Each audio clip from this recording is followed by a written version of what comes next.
願主與你哋同在。恭讀聖路加福音，主願光榮歸於你。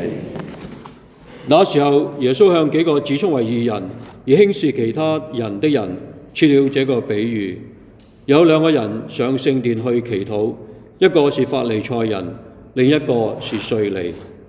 那個法利賽人站着，心裏這樣祈禱：天主，我感謝你，因為我不像其他人勒索、不義、奸淫，也不像這個稅吏，我每週2次禁食，凡我所得的都捐獻1/10。那個稅吏卻遠遠地站着，連舉目望天都不敢，只是捶着自己的胸膛說：天主，可憐我這個罪人吧！我告訴你們，這稅吏回到他家裏成了正義的人，而那法利賽人卻不然，因為凡高舉自己的，必被貶抑；凡貶抑自己的，必被高舉。基督嘅福音。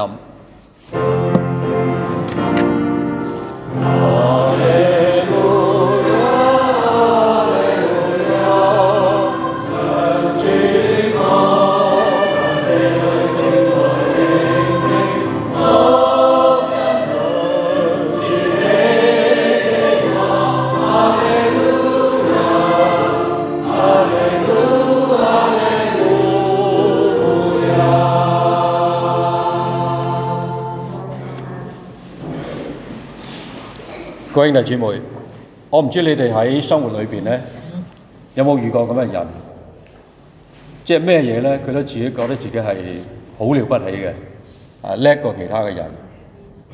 咁如果佢同你傾偈過程裏邊咧，佢不斷咁樣吹噓自己嘅成就啊，擁有啲咩嘢，而你冇乜正面嘅反應咧，佢會覺得被冒犯嘅，因為佢覺得自己係叻過你啊嘛，叻過其他所有嘅人啊嘛。咁啊，即係我哋呢個叫咩咧？一般我哋叫自大啦，或者叫驕傲啦嚇。另一類人咧，啱啱相反嘅，就係佢咩嘢咧都覺得唔及人哋嘅，咩嘢覺得自己唔好嘅，樣樣咧都唔及人，覺得自己咧即係簡直咧冇乜用嘅。咁呢啲我哋叫自卑啦，係咪？嗱，表面上咧，自大同埋自卑係兩種截然不同嘅人嚟嘅，相反嘅。但實際上係咪真係相反咧？我哋睇下深入啲分析，睇下點樣啦。我哋睇下點解一個人自大咧？通常自大嘅人咧有不同嘅情況。一般咧就係佢比較有成就嘅，或者佢都係有一啲成就，有啲地方係比較突出一啲嘅，或者佢可能都係有錢啦，或者佢出名啦，或者佢都幾叻一個人，係嘛？咁但係有啲咧就一啲特別都冇嘅，佢硬係自己覺得自己叻過人嘅，我唔知有冇遇過咁嘅人啦嚇。嗱，即係話咧，呢啲自大嘅人咧，無論佢係真係叻，抑或唔係真係叻咧，首先佢主觀地覺得自己叻嘅，而最重要係佢中意同人比較嘅，即係我喺呢一個行業，我係一個好叻嘅人，係咪啊？或者我喺呢方面咧特別出色嘅。比起其他人咧，我係叻過佢。即係話咧，佢覺得自己叻係因為同別人比較得翻嚟嘅。好，咁即係話原來咧，佢要通過同人比較咧，先睇到自己咧係叻嘅人。即係呢個就係出人頭地嘅意思咯。我哋細細個，就算我哋嗰代咧，我哋父母教我哋做人要努力啊，係咪啊？讀書啊，出人頭地啊嘛。出人頭地嘅意思即係我頭高人哋啊嘛。好明顯啫，就係咁嘅意思啦，係咪？即係無論邊一方面高啲係嘛，或者能力上啦，或者出名過人哋啦，諸如此類嚇，都係叻過人哋。咁咩叫自卑咧？自卑即係我樣樣都唔及人嘅。喺人群裏邊咧，我係一個侏儒嚟嘅，係咪啊？我矮過所有嘅人，我樣樣都唔得嘅，我冇用嘅，我呢個人。咁啊，日日自怨自艾啦，呢啲咁嘅人啦，咁我叫自卑咧。其實人咧，任何一個人啊，佢最深嘅渴望係乜嘢咧？其實佢最深渴望咧，就係揾到自己嘅價值。人咧，如果佢揾唔到自己嘅價值咧，佢會好痛苦嘅。覺得自己冇用啊，因為冇價值就冇用啊嘛。咁所以人心有一個好深嘅渴望，深切嘅渴望就揾到自己嘅價值。咁我哋點揾呢？通常呢，我哋會有啲具體嘅嘢，譬如我哋讀書我哋要成績好啦，讀名校啦，入到名牌嘅大學啦，攞到名牌大學學位啦。咁呢啲成就咪讓我覺得自己呢係叻咯，係咪有成就？比起下別人我叻過別人咯，咁咪覺得自己有價值，因為有成就同價值係成正比噶嘛，成就越高，自我價值係越大噶嘛。或者我有錢啦，係咪啊？或者我好叻啦，我攞好多獎狀咧，或者我好出名咧，咁呢啲都係讓我覺得自己咧喺同人比較時我叻過人，所以覺得自己比人有價值咯。所以呢啲自我價值係嚟自乜嘢啊？你同人比較，當我發覺同人比較我叻過人哋咁樣，我咪比別人有價值咯。咁但係有時唔係個個咁叻噶嘛，有啲係好普通嘅人嚟噶嘛。咁咪點樣揾到自己嘅自我價值咧？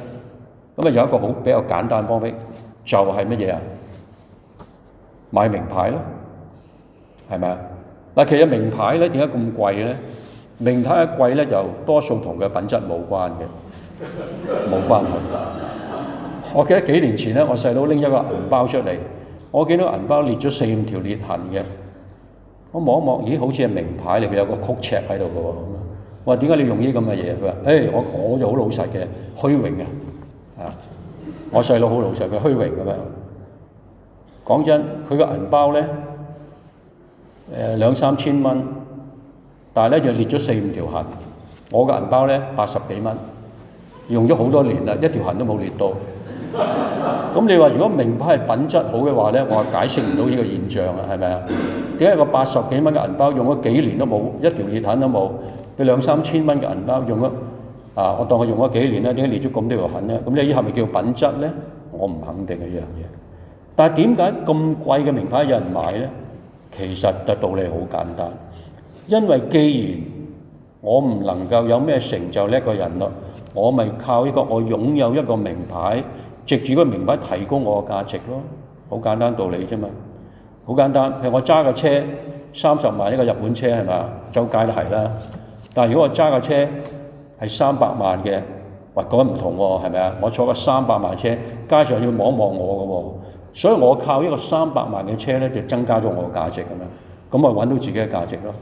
好啦，我哋講下自卑嘅人啦。自卑人咧就覺得自己冇用，即係冇用都冇價值啦，樣樣都唔及人啊嘛。所以咧，我哋睇到一個共同點，無論自大同自卑嘅人咧，都係同自我價值有關嘅。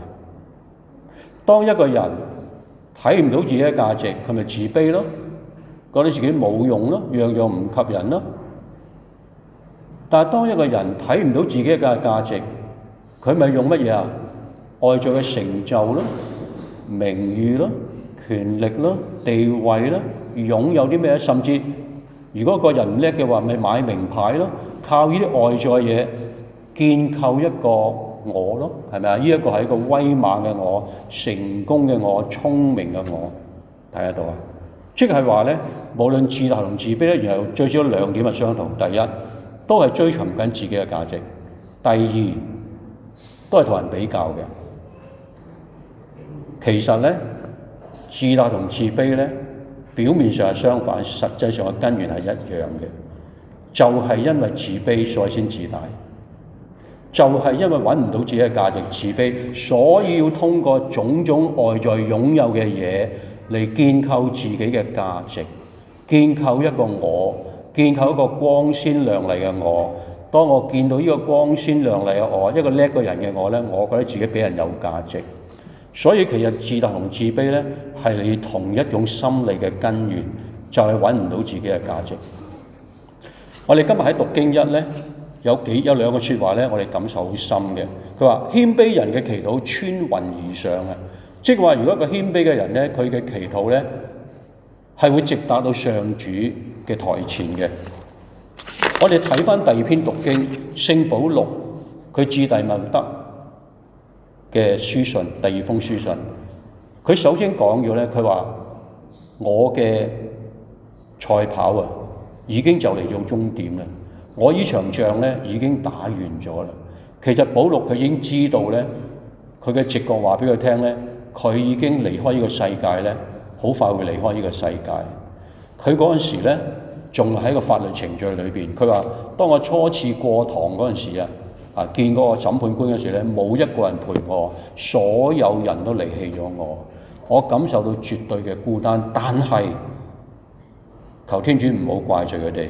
不過我喺一個咁深嘅孤獨同埋無助裏邊咧，我先深深感受到天主與我同在。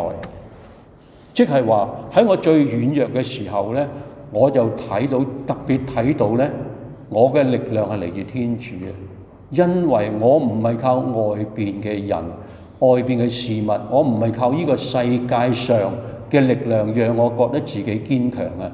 因為我充分睇到自己係一個軟弱嘅人。記唔記得保祿佢講過？佢話如果要誇耀咧，我只能誇耀我軟弱啊！咩意思啊？即係話我本質上就係一個一無所有嘅人，我本質上就係一個軟弱嘅人，我本質上就係一個軟弱嘅罪人。我想去行嘅善我唔去行，我唔想去行嘅惡我去行。即係話佢深深睇到自己嘅內在嗰個軟弱，呢個就係嗰個真我嚟嘅。所以保祿係一個真正謙卑嘅人。因為謙卑係咩意思啊？謙卑嘅意思即係話我能夠真誠咁面對我嘅真我，我就係一個軟弱嘅罪人，一無所有。如果我有任何一樣嘢都係天主白白賜俾我嘅恩典嚟嘅，包括我呢個生命。嗱，呢一個係面對事實嚟嘅，因為根本我哋係一無所有，因為天主係由無裏邊創造咗我。我自己本身，我通過我努力係一無所有嘅，但係我所擁有嘅一切都係天主白白賜俾我嘅。所以原來謙卑嘅意思咧，就係首先承認自己係一個一無所有嘅罪人，另一方面承認自己係上主嘅肖像。點解啊？因為創世嘅第1章26、27節講得好清楚，我哋上主係按照佢嘅肖像做咗我哋嘅，我哋每一個人都係上主嘅肖像。我想問大家，上主嘅肖像有冇價值呢？一定有啦。值幾多呢？係唔可以用呢個世界嘅金錢嚟衡量嘅，因為上主嘅肖像嘅價值係無限嘅。所以我哋喺上主眼中，我哋係被愛嘅對象。因為我係上主嘅肖像，我係被愛，所以我成為天父嘅兒女，所以我有價值。但係我哋大部分人，包括我哋大部分嘅基督徒，都睇唔到我哋嘅上主嘅肖像，所以我哋揾唔到自己嘅價值。由於揾唔到自己嘅價值，我哋會自卑，覺得自己樣樣唔及人。由於揾唔到我哋嘅價值，由於自卑，所以我哋不斷藉住外邊嘅成就、外邊嘅擁有。如果我冇能力嘅話咧，我就靠擺名牌，用呢啲外邊嘅嘢咧嚟增加我嘅價值。所以呢個就成為所謂自大嘅意思啦。我哋今日福音咧，主耶穌講咗兩個祈禱嘅例子，一個係法利賽人，佢喺度祈禱，佢點講啊？佢心裏邊咧對天主講話：天主啊，我真係感謝你，係咪啊？我唔似其他人啊，勒索人咧，睇唔睇到啊？不義咧，犯奸淫咧，我更加唔止個稅吏啊！呢一個咧賣國賊嚟嘅，睇唔睇到啦？稅吏係咩意思啊？就係嗰啲替羅馬人收稅嘅猶太人。羅馬人視佢哋為乜嘢啊？鹽仔嚟嘅，即係呢啲人咧，代表其他嘅民族咧嚟壓迫我哋嘅。所以猶太人視稅吏為罪人啊，就係因為佢哋判咗嗰個收稅權，嗰個收稅權係判翻嚟嘅。羅馬人公開拍賣嗰個收稅權，你判咗翻嚟咧，譬如我100萬判翻嚟啊，我梗係唔會收100萬啦，我梗係收足150萬啦，或者200萬啦，多咗嘅就墮落袋噶啦嘛。所以點解猶太人咁憎恨啲稅吏有咩原因？但係個稅吏祈禱點講啊？佢連望天都唔敢啊！點解唔敢啊？因為深深感到慚愧啊，睇到自己嘅罪過，所以遠遠站着。點解遠遠站着？因為感受到自己係個罪人啊，唔敢企近天主啊。遠遠離開個祭壇啦，係咪啊？覺得自己係罪人，不堪當接近天主啊！舉頭都唔敢低頭話：天主，請你可憐我呢個罪人。其實呢個稅嚟講嘅係事實嚟嘅，因為我哋每一個人都係罪人嚟嘅，因為我哋每一個人都犯咗罪，得罪咗天主。呢個唔係我講嘅，係保祿講嘅，聖經裏邊講嘅。人人都犯了罪，虧負了天主的榮耀。所以我哋承認自己嘅罪人呢，我哋呢個叫謙卑，但係實際上就係謙卑係咩意思啊？就係承認我哋自己嘅事實，我係一個罪人。但係謙卑有另一個正面意義，就係承認乜嘢啊？我係天主嘅肖像，因為天主真係俾咗我按佢嘅肖像做咗我，佢俾咗好多恩典，呢個係事實嚟嘅，我唔可以否認嘅。如果我否認天主賜俾我嘅恩典呢，我就係一個乜嘢啊？唔懂得感恩嘅人啊！嗱，所以當我哋肯定天主賜恩典俾我哋咧，呢個唔係叫做驕傲，呢個叫做謙卑。因為當我肯定呢啲嘢嗰陣時咧，就話呢啲唔屬於我嘅，睇唔睇到啊？我有一切嘅才能，我嘅優點完全唔係我自己努力得翻嚟嘅，係因為天主白白賜俾我嘅。所以謙卑咧，一方面要承認自己係個罪人，另一方面都要承認自己咧係一個好有恩寵嘅人。天主俾咗我好多恩寵，不過我唔會因為有呢恩寵我驕傲，因為我冇任何嘅嘢可以值得驕傲，因為所有都係天主賜俾我嘅。我應該因為有呢啲恩寵咧，不斷咁樣感恩。我哋一生就係一個不斷感恩同埋報恩嘅過程，因為天主俾咗咁多恩寵俾我，我要好地發揮啲恩寵，愛嚟回報天主所賜俾我哋嘅愛，佢所賜俾我哋恩寵，咁樣就叫做謙卑。所以一個否定自己嘅人咧，覺得自己一無是處人咧，唔係謙卑。記住，自卑唔等於謙卑嘅，自卑其實否定緊天主所賜俾我嘅恩寵，呢個唔係叫做謙卑嘅。自大亦都唔係叫做謙卑嘅，自大係創咗一個假我，靠我自己嘅努力揾到自己嘅價值。呢個其實暗示咩？我否定緊天主啊！我嘅所有成就係我自己嘅努力。所以自大人咧，其實否定緊天主；自卑嘅人咧，都係否定緊天主嘅。原來自大同自卑係同一類人嚟嘅。各位兄弟姊妹，當我哋今日知道我哋內心呢啲咁複雜嘅變化嗰陣時咧，我哋要做嘅嘢其實好簡單嘅，就係真誠承認自己係個罪人，同埋真誠咁樣感恩天主所賜俾我一切恩寵，因為我就係佢嘅肖像，我係一個被愛嘅對象嚟嘅。